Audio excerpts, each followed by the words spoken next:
Let me just start and say welcome to the webinar. My name is Randy Penn. I'm with the University of Florida IFAS Extension in Sarasota County, Florida. And we have a really exciting topic today about creating a sustainable sporting event. And I want to start by introducing my co-host here. And so, Riley, if you want to go ahead and introduce yourself, I'm excited to have you here. Thank you. Thank you so much for having me. I'm excited to chat today. So my name is Riley Barr. A little bit about myself is I went to Florida State University for both my undergrad and my master's. I got my master's in social and sustainable enterprises from the Jim Moran College of Entrepreneurship. And during my time at Florida State University, I ran track and cross country and I joined a club called Eco Athletes. So that is the club that actually introduced me to the world of sustainability as a career. And I was personally passionate, so that's how I found my way to my master's program and getting into sustainability now. So I'm currently with a company called Blue Strike Environmental, where I do national sustainability program management. So I work primarily with sports. I work with PGA Tour, Live Golf, Boston Marathon, but Blue Strike, that's what I personally work on, those areas. But Blue Strike has a national footprint based out of Monterey, California.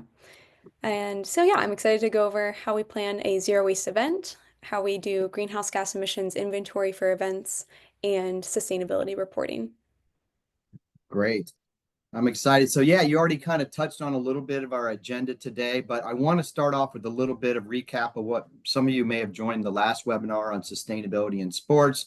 I'm going to recap a little bit about green practices, and then we're going to jump into what you do at Blue Strike Environmental and how you kind of plan and put these large events together and all the steps that you put in there, from managing the waste to engaging fans and then capturing that all important data, right? And how do you promote this sort of stuff? And then we're going to take some questions at the end.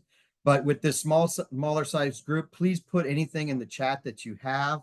And then if it's kind of timely with what we're covering, we'll go ahead and kind of introduce that and cover it as we kind of go along and adjust from there. Also, I want you to put in the chat where you're joining us from. If you're somewhere around the country outside of the United States, it's always kind of fun to see where everybody's popping in from. And then if you're a student at one of the schools, university, high school, anything like that, I always like to hear that too, if you're part of some sustainability groups. Um, so we'd like to hear about what you're doing as well. I just like to always point out that, you know, the university extension programs are here for everyone. We want to be inclusive, and that is with webinars and then our in-person events. So if you have any sort of mobility issues or language issues or anything related to that, reach out to us and we'll accommodate. We want people to attend and feel comfortable at the events and classes that we have.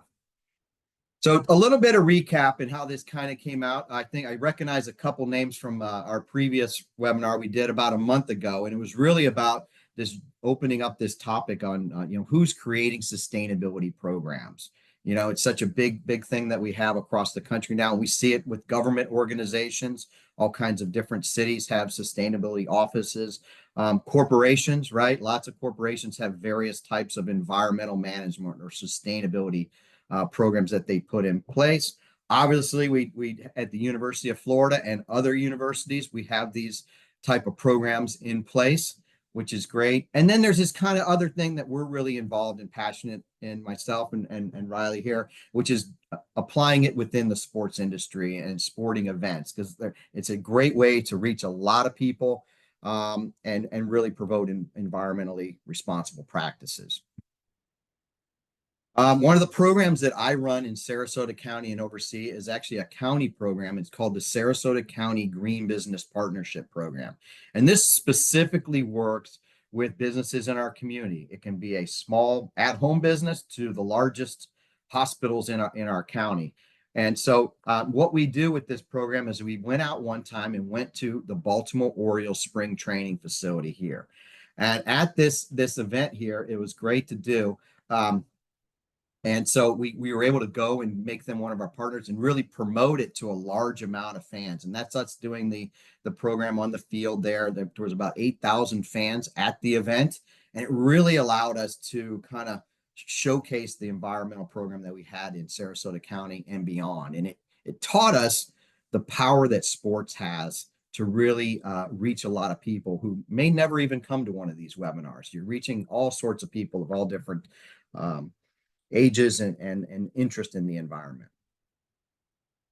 Out of that event, we started doing a 5K race. We had a student intern actually plan this the first year, and we did this for several years with the Orioles. It was a 1 mile and 5K race, and we made it a zero waste event.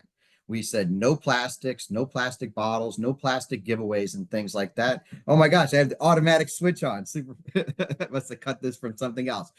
I'll go back there on this. And so we did this, and all the proceeds went to a local charity called Save Our Seabirds to help their organization there.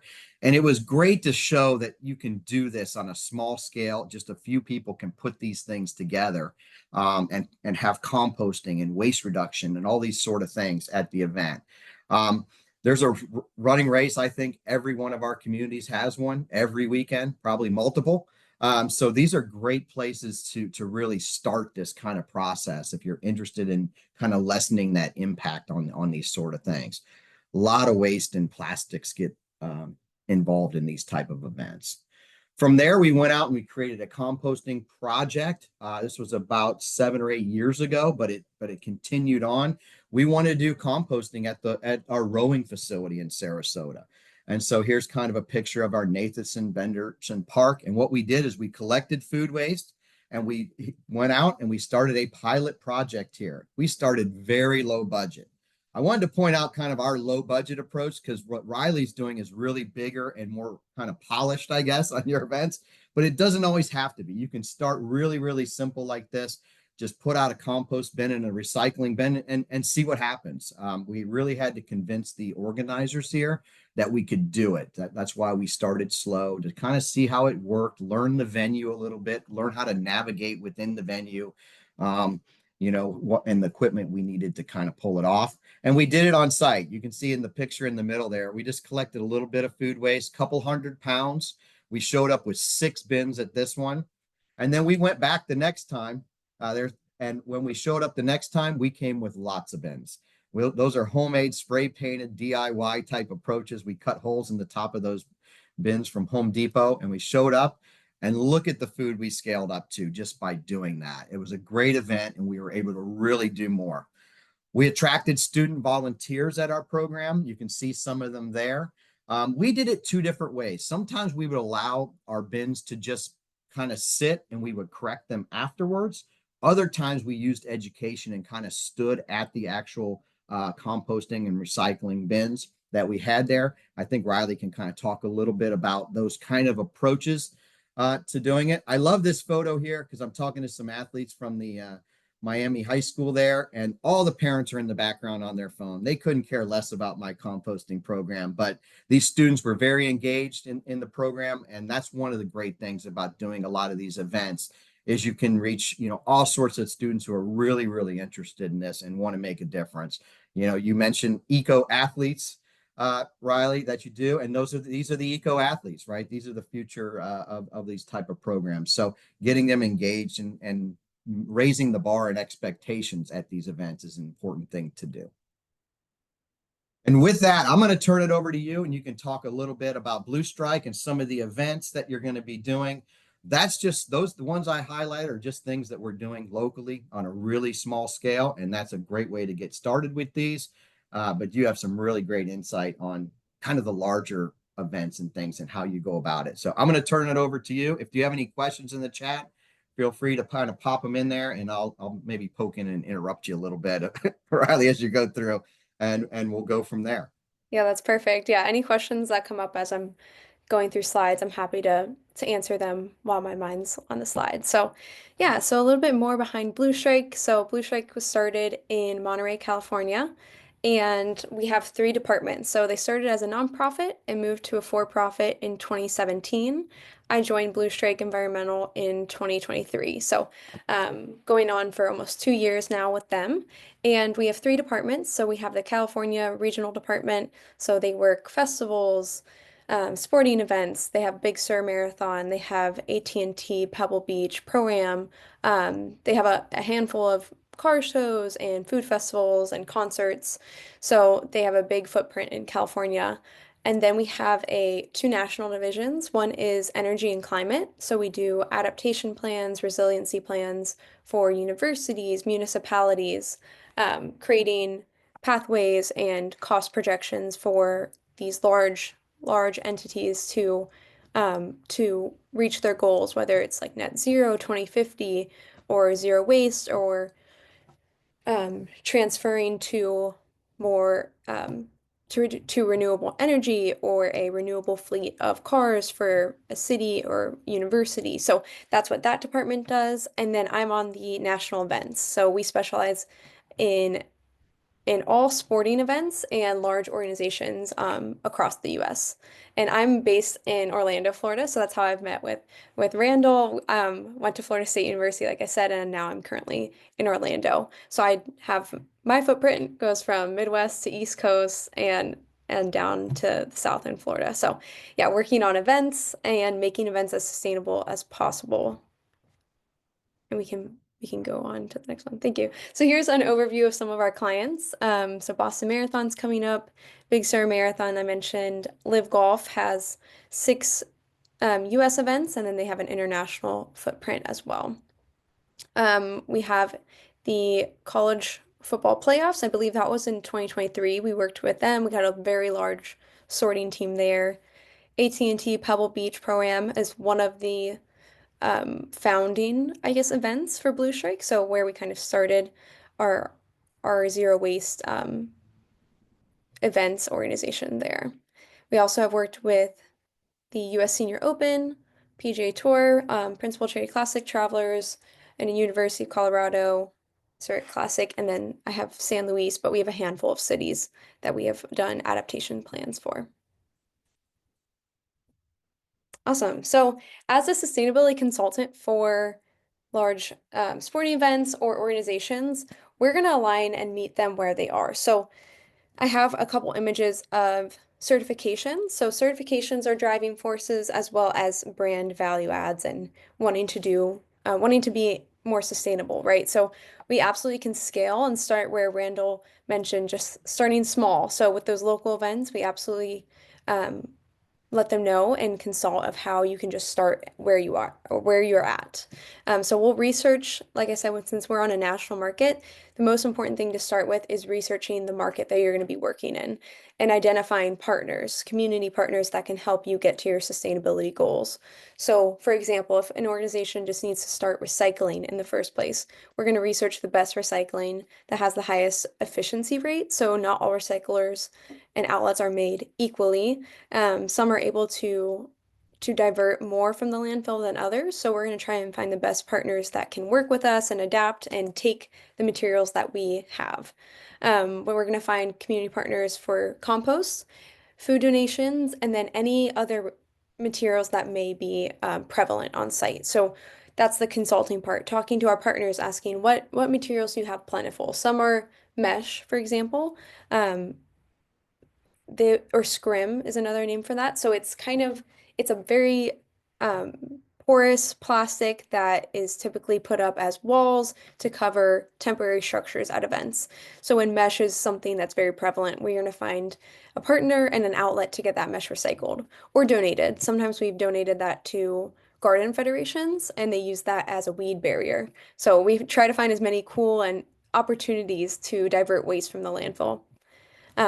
Additionally, so these examples of certifications, such as World Athletics, GEO Foundation. GEO Foundation stands for Golf Environmental Organization, and they certify golf tournaments internationally, golf tournaments as well as golf courses, two separate areas to certify.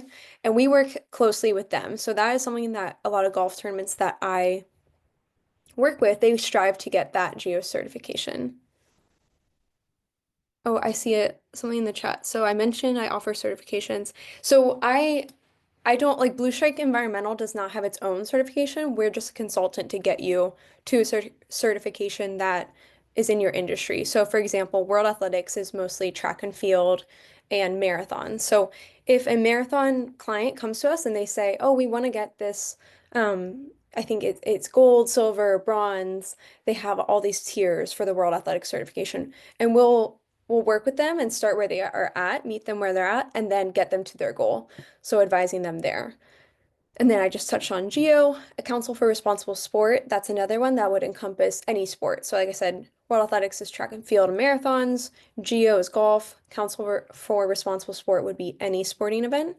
And then ISO 20121 is for organizations with a built venue and structure. So it's separate. If you guys are familiar with LEED is focused on the actual building, whereas ISO is focused on the, for example, like things like food compost, getting all the partners and vendors in place to make every event that's happening at this built structure, to make that happen every single time they host an event, giving them like a playbook essentially.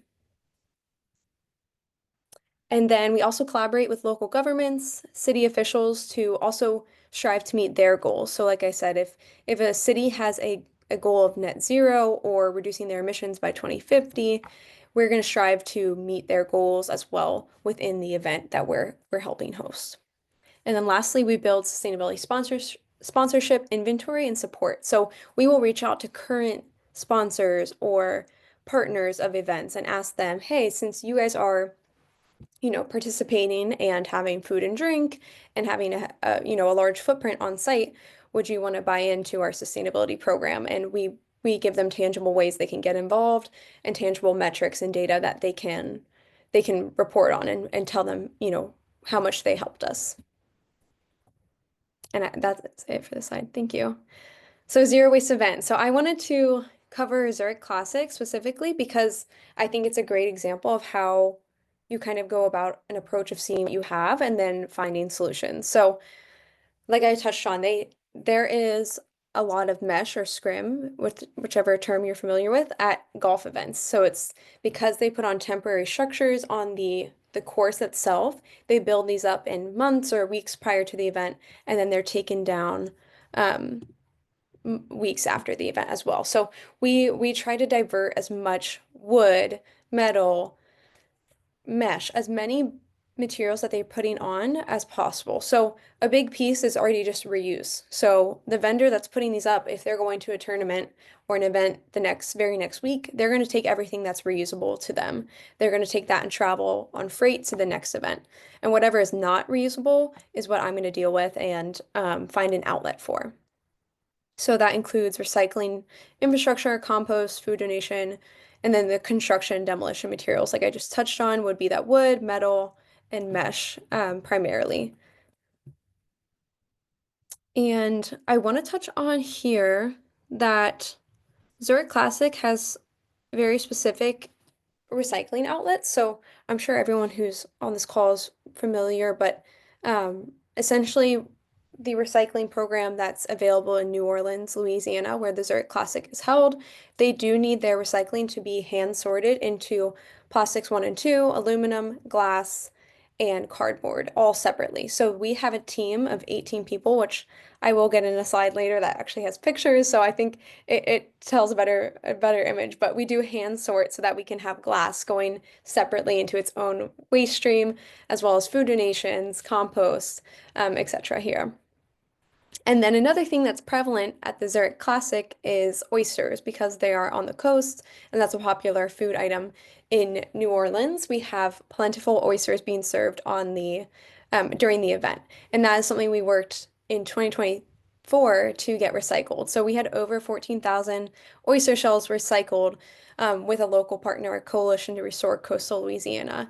And oysters grow back in the water and they're a key species to help with water health. So that was an awesome initiative we were able to start in 2024. And then so procurement policies, so that's huge. I wanted to touch on, for example, when I do that research to find a recycling partner or a compost partner, I'm going to ask what materials they're able to accept. So can you accept plastics one, two, like what numbers can you accept? Can you accept glass? Um, all of that. I will just get in touch with them and ask, is there anything you can't accept? And that's when I can make procurement changes if possible. So if we have enough leeway before the actual event, I will contact the markets, see what they can accept, and that it doesn't have to go to the landfill. And then I will go to the event organization, partners, directors, food and beverage providers, and ask them to align with these procurement choices so that we don't have an abundant amount of materials that cannot go to our recycling or compost or food donation partners or construction demolition outlets. And then after the event, I will do waste diversion tracking. So I will calculate each stream that's not going to the landfill. We also calculate the amount of waste that goes to the landfill and compare. So that's where we get a diversion rate, we call it. And ideally, that's something in our metric goals that we're striving to meet for events. So an event year over year, we're going to try and increase that waste diversion. And again, it's starting where they're at. We might come to an event and they have zero waste diversion. Everything's been going to a landfill. We might start an event and they're like, yeah, we've already been recycling, we've been composting. So we, for example, divert 50%. We want to get to 75. So we will get them to those next levels. There's always more solutions to get closer and closer to zero waste. And another thing is emerging. So in in the US right now, on a very small scale, like I know I would love actually Randall to jump in about the 5K and 1 mile. So I know those were zero waste, and he was able to control everything that was brought on site. So for large events, sometimes, like I said, if we have enough leeway and enough control, we're able to decide what is brought on as far as materials. And sometimes we're not able to decide that before an event. And that will determine, what is going to the landfill. But something that's coming up and is becoming more popular, it's been done in the EU a lot, but it's coming to the US more frequently is waste to energy. So it is not, I would be cautious to say it's not the number one solution. I think always recycling, compost, and donation and reuse as possible is your number one effort to get to the zero waste. But if you are at a 80 or 90% waste diversion and all you have left is actual trash that would be destined to the landfill, it is great to send that to a waste to energy facility if one is available. Again, that's just research of where your event's taking place and if you're able to utilize one of these facilities. Ideally, it is waste energy, so it could power homes or businesses in the area that you're in, and that would truly get you to a zero waste event. Yeah, I just wanted to kind of pop on. I'm glad you brought up a couple of these really kind of important things. And I'm making a bunch of notes. I think probably everyone else is too. And the first thing is to kind of align your products that you use Hmm. with the outlet or the recycling vendors you have. And we Yeah, run into this all the time, even within a county, a city may collect one item and the county may do something differently. So that's really important to try to do that stuff ahead of time to understand what they'll take as they go through. And the other challenge we see is the food waste. A lot of places across the state of Florida, we don't have composting facilities that we're able to take that food waste. So to really get to a zero waste, you've got to kind of figure that part out. What can we do with food waste? Have you run into that with the composting side at these events and maybe where Louisiana, where absolutely. this is not having a composting facility? So I do actually, I should have added a bullet point. They do have a great compost facility in New Orleans with our partner. It's called Real Cycle. So if anyone is in New Orleans, I have a bunch of recommendations for there. But Real Cycle is awesome. So they're our recycling partner and our compost partner. But we have had incidents, or we've had markets that don't have a great compost. There might just not be, even if they do have compost, they not might not be equipped to handle as much compost as we would be sending them from a very large scale event. And something too that is a question, one of my first questions with a compost partner is, do they accept BPI certified compostable products? So those are serviceware like plates or cups or utensils that are labeled and certified as BPI compostable. So if we do not have a compost partner that can accept, the amount of food we're going to send them or the amount of serviceware, that's again where we align with that market. So we've had an event in 2024 this past year that there was no compost partner I believe, in nothing big enough to handle our waste in the entire state we were in. So we pivot what we make for procurement recommendations, and we recommended only recyclable. So instead of buying BPI certified cups and plates and utensils, can we only get the recyclable numbers XYZ, 1, 2, 5, most likely, because then we know those can get recycled and we wouldn't be sending anything that was, we essentially, if they were buying the BPI certified materials that we typically bought for that whole season long for this market, it would be a waste of money essentially because they would be paying the premium for that compostable item, and it would be ultimately going to the landfill because compostable BPI cannot go to recycling. Did that help answer the question, Randall? Yeah, yeah. And before we move on, I know we were talking a little bit about golf, and we had someone on the chat here, Ben. I'm calling you out, Ben, who's in Scotland outside of St. Andrews, and he's a teacher, it looks like, Oh, and he cool. does course management related to sustainability. So I'm sure he's very familiar with the geo Yeah. certification. I think it's what's kind of formulated over there, Yes. Scotland and stuff. So kind of cool. Yeah, All that's right. awesome. Yeah. Oh yeah, he loves Geo. Yeah, I'm going through a number of Geo certifications, um, while still waiting on a couple to hear back from in 2024, and I have a handful I'm going through this year. That's awesome. And then Tiff had a question. So are you seeing an increase in composting initiatives? Yes, it definitely varies state to state. So I would say one that I've seen actually very recently. So as of January 1st, 2025, the whole state of Illinois actually passed a policy or a law that requires events with with more than, I believe, 3,500 people or spectators to have a food waste program. So they do want to compost food as much as possible, which is awesome. So yeah, some states are passing legislation like that. I believe I want to say Rhode Island might be another one I'm familiar with. But usually I work with compost programs that are just privately owned, and they do small events or, like festivals or events like the ones that I come in town to work with them on. So, um, yeah, so that is definitely the shift I've seen. So a couple states are passing legislation. Awesome. And then, so that was answering Tiff's question from the chat. Now I'm going to go into stakeholder engagement and policy creation. So this is very similar to what Randall and I just kind of went over of aligning. So depending on the leeway you get, it's you work one way or the other. So depending on what they're, if an organization or event we're working with said we already bought all of these materials, I'm like, great, I'm going to find a life for them afterwards. So I'm going to just find as many outlets and partners that can accept the materials.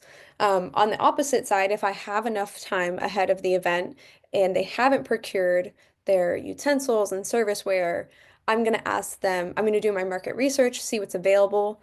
To be accepted in the area and then I'm going to recommend what types of plates and utensils to bring on site. And we always recommend reuse, so that's ideal. So if you can get a partner or be able to have, dishwashing behind back of house, that is ideal as they can be used over and over again. Next, like I said, if a compost partner is available and they can accept like this image here, I think these are mostly made out of like bamboo or wood. So those are compostable. Those are BPI certified compostable, and our partner accepts those and those get sent to the compost. So we love that. That's a perfect example of we're happy with that plate. Ideally, if they could eventually move to totally reusable, that would be even better. But yeah, that plate is an example of a procurement policy made.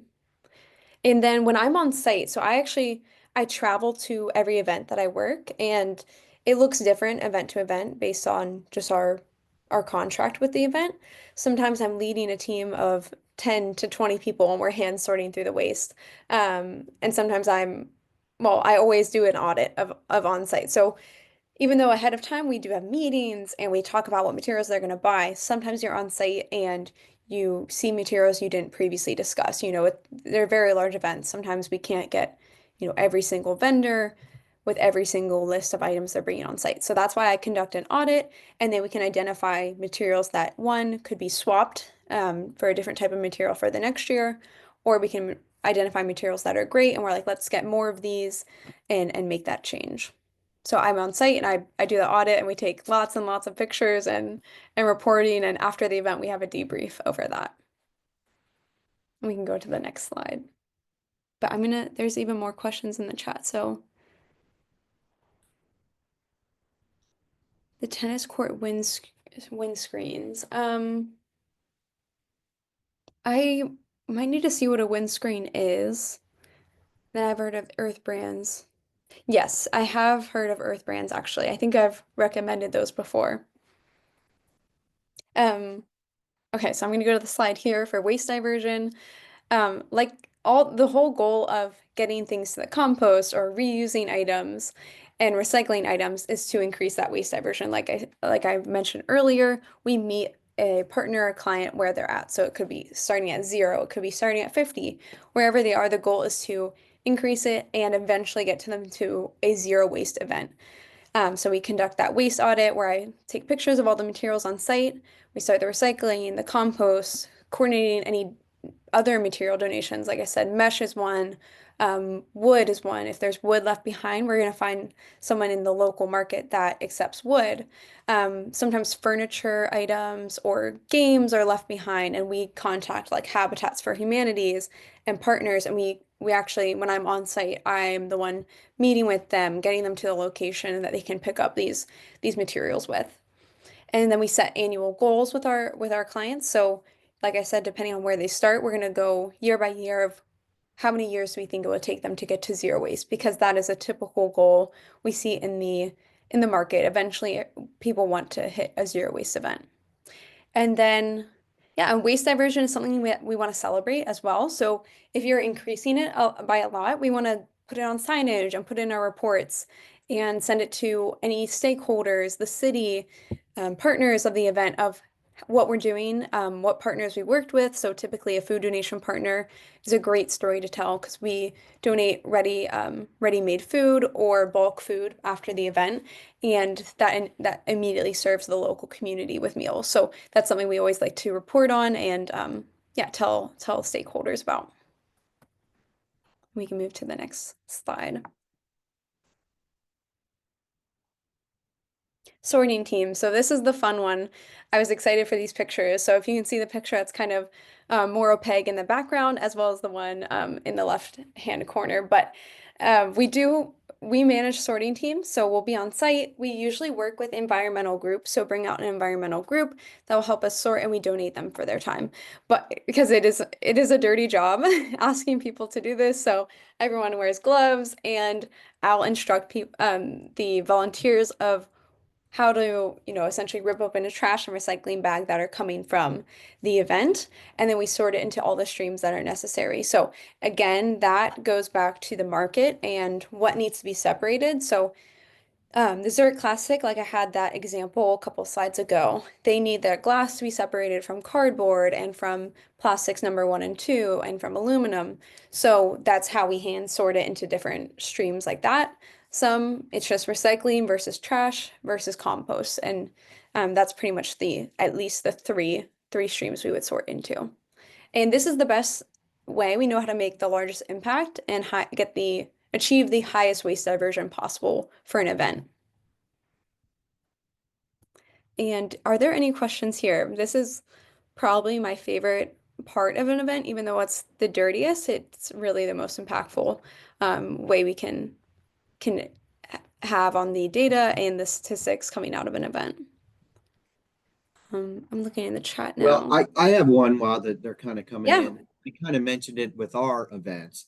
Is when you do these events, do you typically have a team over top of the waste, I guess, kind of trash composting and Oh, recycling bins, or do you do it more behind the house? Or mm-hmm. how do you see that breakdown, I guess, between different events, and what's kind of the approach there that you see? Yeah, that's a great question. I think it depends on the market. Of how it's hard for these large events. You're getting spectators from all around the US, if not around the world. And that means they're just not as familiar with the market that they're currently in, if that makes sense. So if you're flying from out of the country into a US city, you don't know exactly what goes in the recycling versus trash. So this is why we sort this. And w- the difference to me is if you station people, we call them the green team versus the sorting team. We station green team people by the waste station. So they're I think it was the last slide if you just want to go back for a second, if you can. We would have someone, yeah, for example, standing next to those, and that's where the spectators are going to go up and put their waste, and someone can stand there and guide them of, oh, let me see like what's on your plate.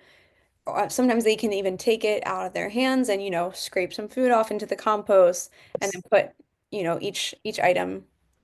Oh, so does someone have a question? Yep. There's a few coming in. Yeah. Oh, okay. Sorry, I thought I heard someone.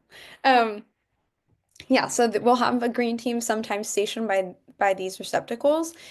I ultimately the best way for highest diversion is that team sorting in the back for large scale events because we can't have someone stationed here every hour of the day that someone's going to be putting trash there, if that makes sense. So back of house sorting is the best solution. But I do think that front of house, so having a green team member standing next to these receptacles is the best way to educate and have a behavior change and making an impact at sporting events in that regard.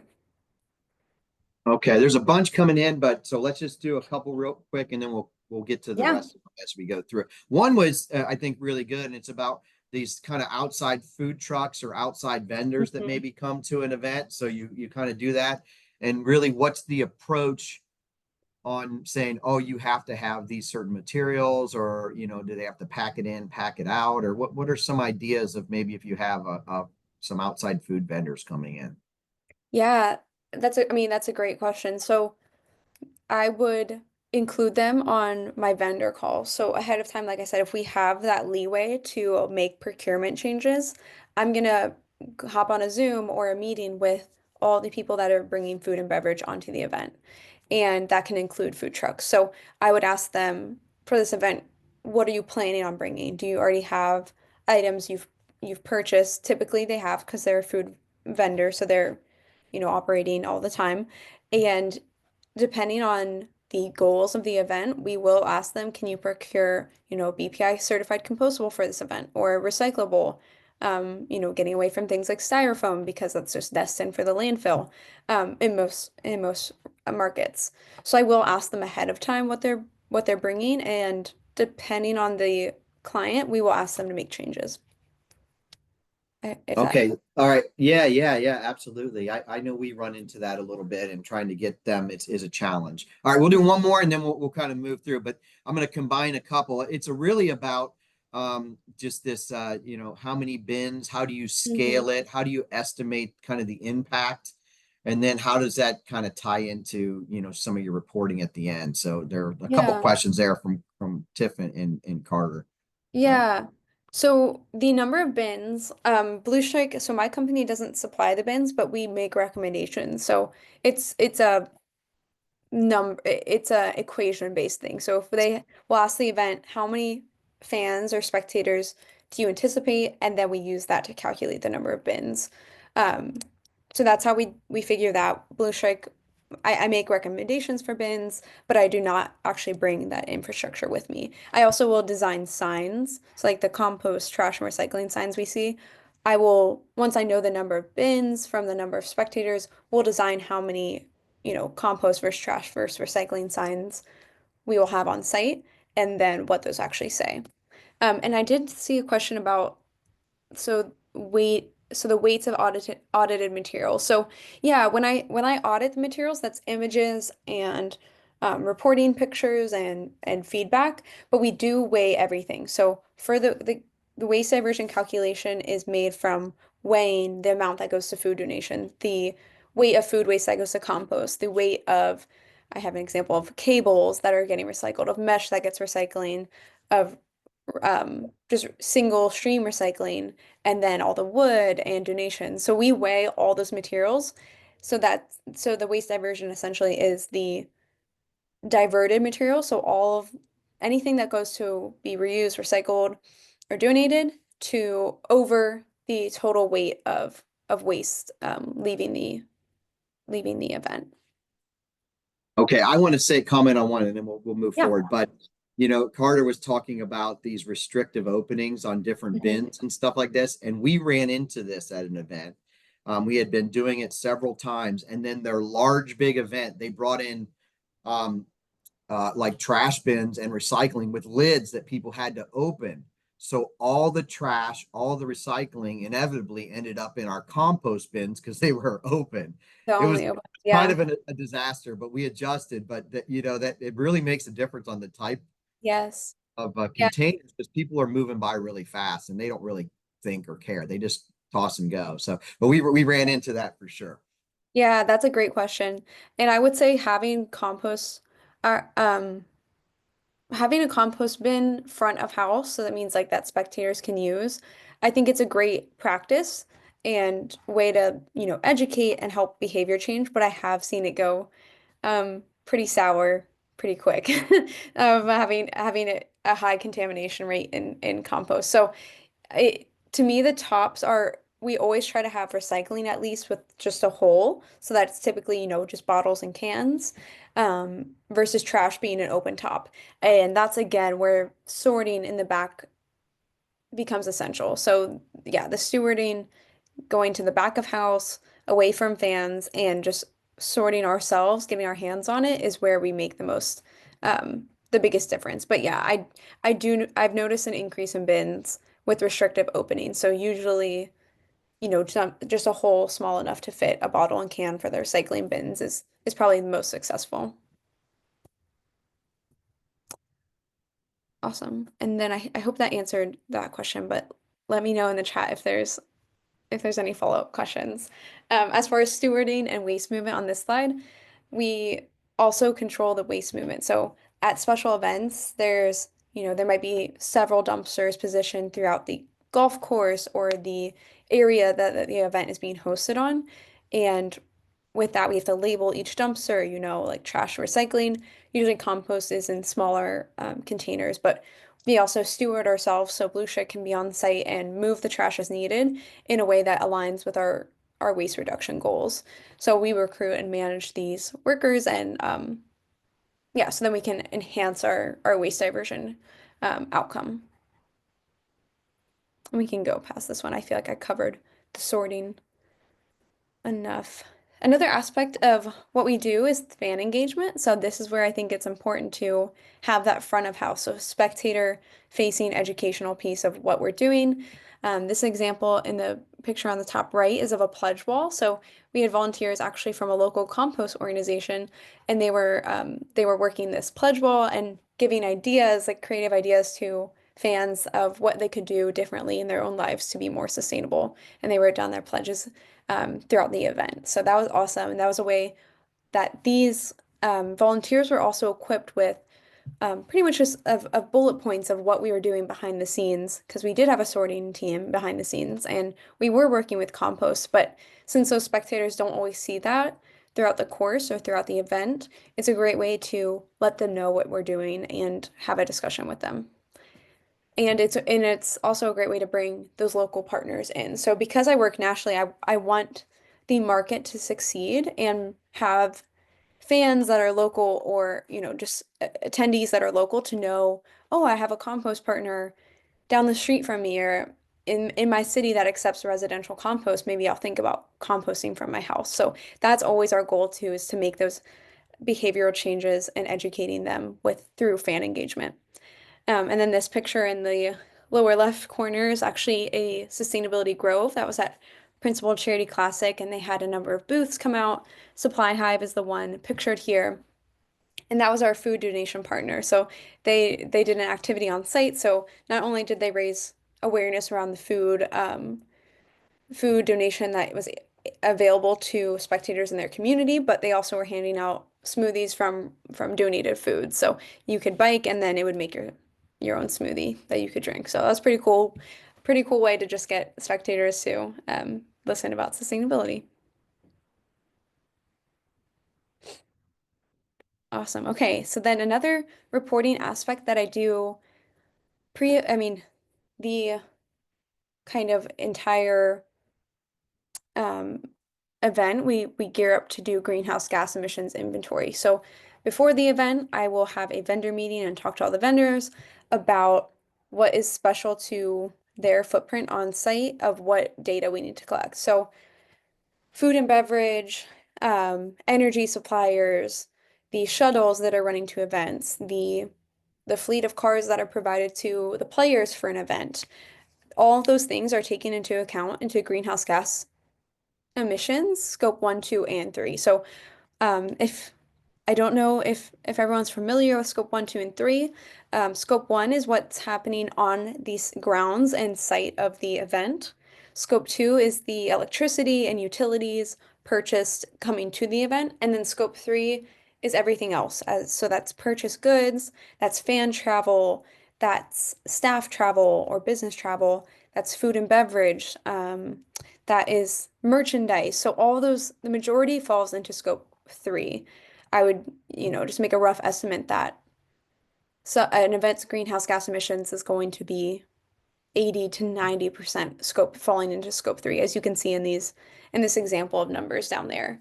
Um, but yeah, we will track that. So ahead of time, we have vendor meetings, sometimes group vendor meetings, sometimes one-on-one, depending on the type of vendor that is going to be on site. And we say, here are all the data points that we need to collect from you post-event so that you can have them in front of you and be ready to collect them. And then post-event, we're going to report on them. So we'll ask all the vendors to turn in their data points, and then we plug this into a greenhouse gas calculator and using the EPA or EU emissions factors. So for example, something we always track is yeah, the best example I can give for this is food and beverage. So we'll ask for the number of red meat meals versus white meat versus vegetarian versus vegan meals. So if they can give us that whole breakdown, because each of those buckets, options of meals, has a different emissions factor associated with it. So you multiply the number of meals by the factor, and then you'll get the greenhouse gas emissions from that specific data point. So pretty much you do that over and over until you have every data point that you need from the event, and that is your greenhouse gas emissions inventory. Um, so yeah, that is what we report on. We track year-over-year emissions, and we make goals. So another goal is for most events to get to zero emissions, and that's going to be for controllable emissions that we say, or scope one and two. So that's where you really have control as the event organizer or our client. They're able to control, what they're doing as their footprint is scope one and two on site. So they're able to control, can we purchase renewable energy, or can we, move towards biofuel or HVO or renewable or solar as our energy sources that we're bringing on site. So that movement away, or that movement towards renewable, will help reduce your emissions. So we help them come up with year-to-year goals and actionable items of, okay, we had X amount of solar on site, or X amount of energy storage systems. Let's increase this year over year and give them numbers there. Are there any questions about that? Okay. Okay. Well, I kind of just covered this on, I apologize. But scope one, two, and three emissions, there's just more of a detailed definition here. So direct is scope one, indirect emissions from purchase, electricity, steam, heating, and cooling is two. And then I did mention how scope three includes everything else in the supply chain, including vendors, fan travel, waste disposal, and freight, which is the largest. So I'd say freight, transporting all the goods to the event, as well as transporting the fans, are going to be your largest emission sources. Awesome. So sustainability reporting. Our goal in sustainability reporting for an event is ahead of time. We always want to get social media posts out there or emails to ticket holders about what they can do on site to contribute to our sustainability program. So if we do have compost on site that fans can interact with, we would let them know this is what you can put in our compost bins. We have recycling, we have water refill stations. So bring your water, your reusable water bottle on site. So anything like that, it's very specific to the event to let fans know what they can do. Additionally, pre-event, like I said multiple times earlier, but we'll meet with the vendors of asking, is it too early? Have you already bought your materials for the event, or can I have a say in what we can do? So that's that reporting and just check in ahead of time. And then post event, we do want to report on we want to celebrate all the good things. So if we had a food donation, we want to celebrate our partner there and the impact it had on the community. We report the waste diversion, so tracking all the weights of materials going into each stream and reporting, how much we diverted from the landfill total. We'll report the greenhouse gas emissions, which I just went over, and then we go over our achievements and opportunities for improvement for the next year or the next event. And then additional communications that I love to do is social media year round with partnerships. So an example of that is like the compost example I gave. If there's a residential compost partner we work with, having a social media post about working with them throughout the year, or having a social media post about an event that might be going on, such as like keep um, Louisiana beautiful again. So that's just an example of you could participate in a cleanup that is in part hosted with the event or the sports organization, but it's outside of the actual event week, if that makes sense. So we always like to highlight that and local ways you can stay involved in and support sustainability throughout the year. Awesome. And then sustainability dashboard. This is just a great way to show clients your year-over-year improvements, as well as in your dashboard, you're able to toggle your goals and then see the actionable items that will get you there. So, for example, transitioning a fleet to renewable or electric, it will show you, oh, in this year by, I don't know, 30 more electric buses, and this will, be that annual goal to check off towards moving towards your ultimate goal. And it shows them our year-over-year waste diversion. So it will go down into all the waste streams that we have contributed, and then you can compare year-over-year outcomes. And yeah, funding strategies and sponsorships. This is a great way because sustainability programming is an expense to events. It's another operational expense to have, to have compost or to have recycling. You're kind of shifting where you put money maybe towards just initially landfilling dumpsters, and then there's going to be a cost transfer towards putting food waste programs, food donation, and recycling programs in place. And that's where we want to contact sponsors, or there could be current sponsors, it could be potential sponsors, it could be existing partners, and go to them and say, since you have such a large footprint in this event, we want to get you involved. Maybe you can be um, leading you could be our green team sponsor, as well as we have funding strategies internally to support the green teams, sorting teams, and compost, which we work one-on-one with clients to. It's very individual to the event and what they're already doing to create a program that will work for them. And this ties in well with what I just went over for the social media aspect, is reporting on it year round so that people can get interested and get involved year round, and that would help also with the funding strategies. We can Perfect. So here is a case study I thought was pretty cool. I'll start with the most left-hand bar graph here. So this is an example of an event in California. So we started in 2017 with just our waste audit and tracking all the waste streams. And they had a waste diversion of 40% the year we came in without doing any action. And then after a year, of studying it up, getting market research, getting new clients and outlets, it bumped up to 80% waste diversion, and it stayed at about 80% since that since 2018. So I thought that was a great example to show how we can double that waste diversion from the landfill. And then the second client case study is Big Sur. So both the middle and right-hand graph are pertaining to the Big Sur Marathon.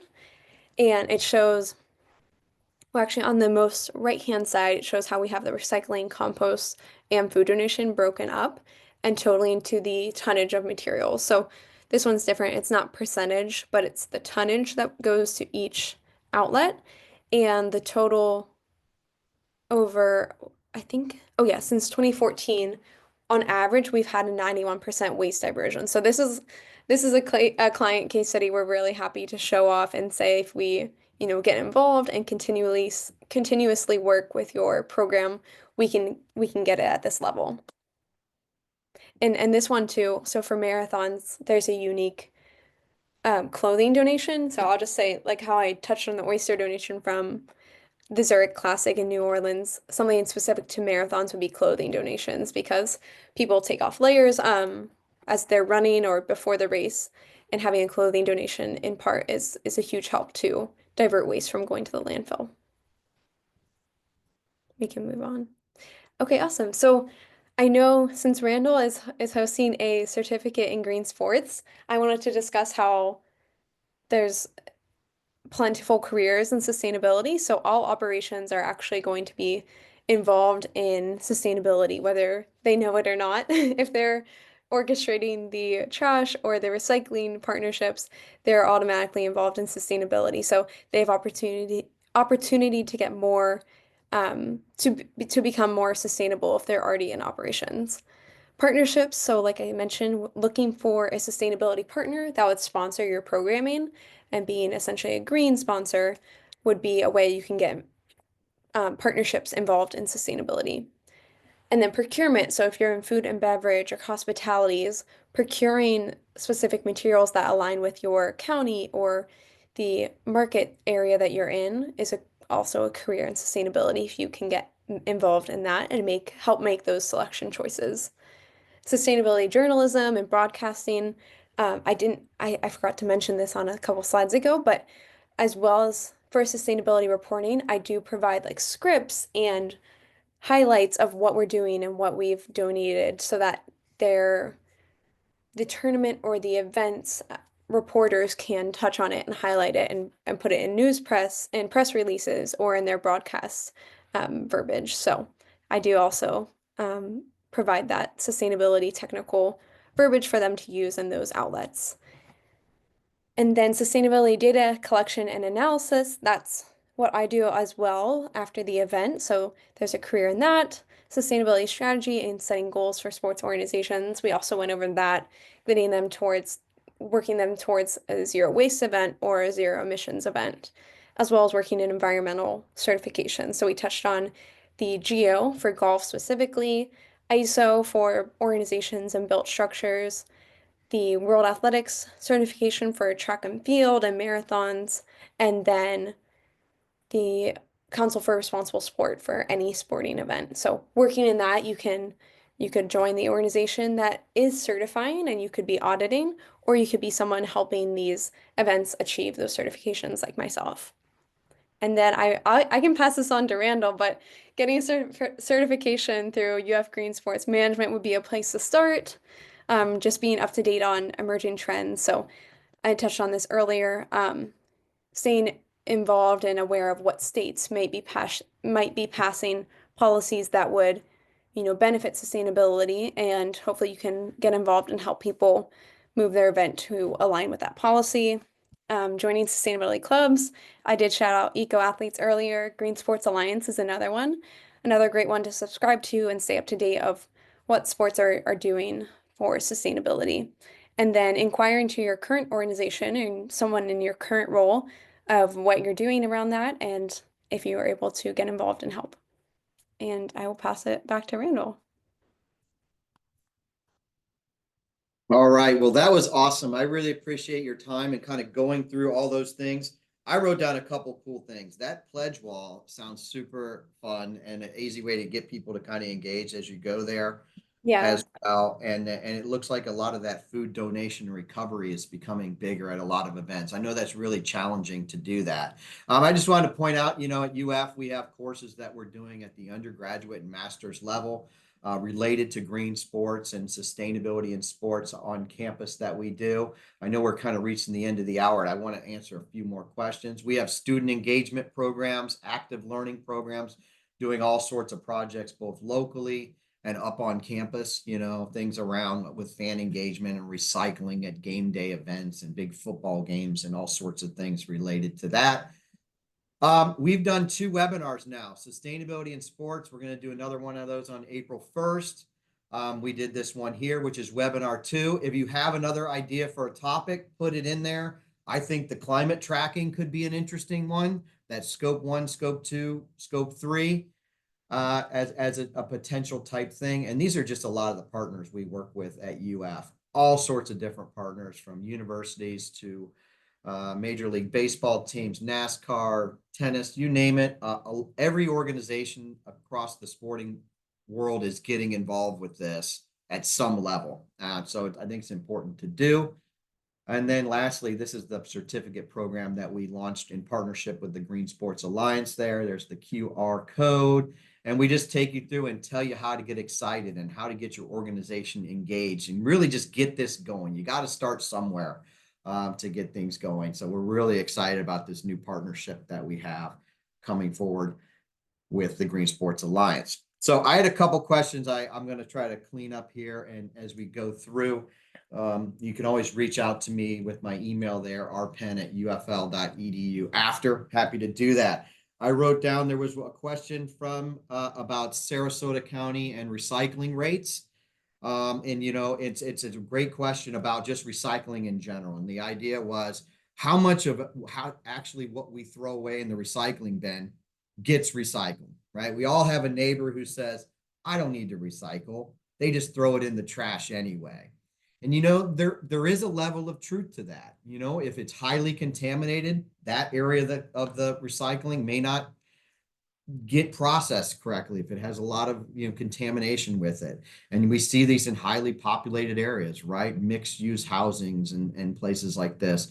But to turn to Sarasota has a single stream recycling program, so all your stuff goes into one bin. It's a new rollout they did a couple years ago, and we've seen those rates actually.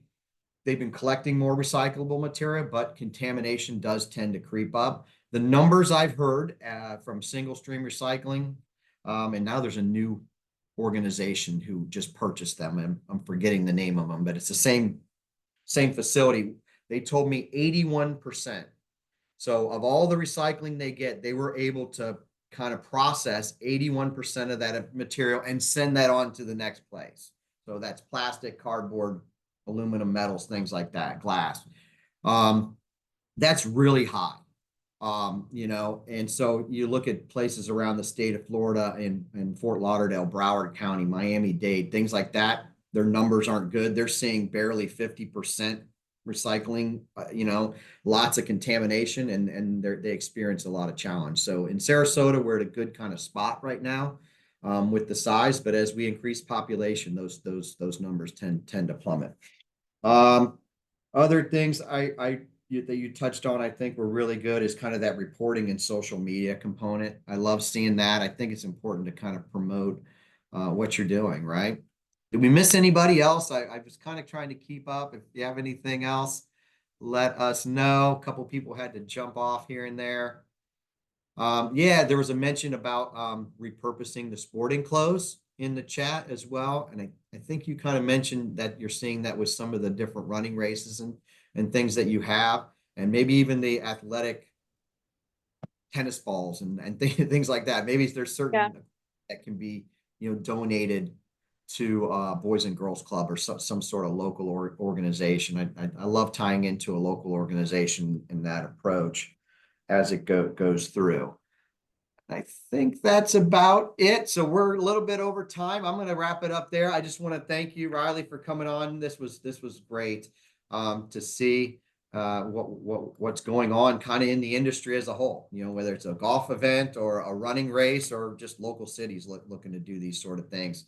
The key is, it sounds like, just to get started, right? Absolutely. Even if your diversion rate's 10, 20%, recycling rate 40% to start, you can build on that and try to source products and make better decisions as you move forward throughout the year.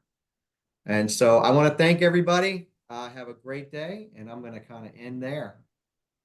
Thank you, everyone. Thanks, Randall. Mm-hmm.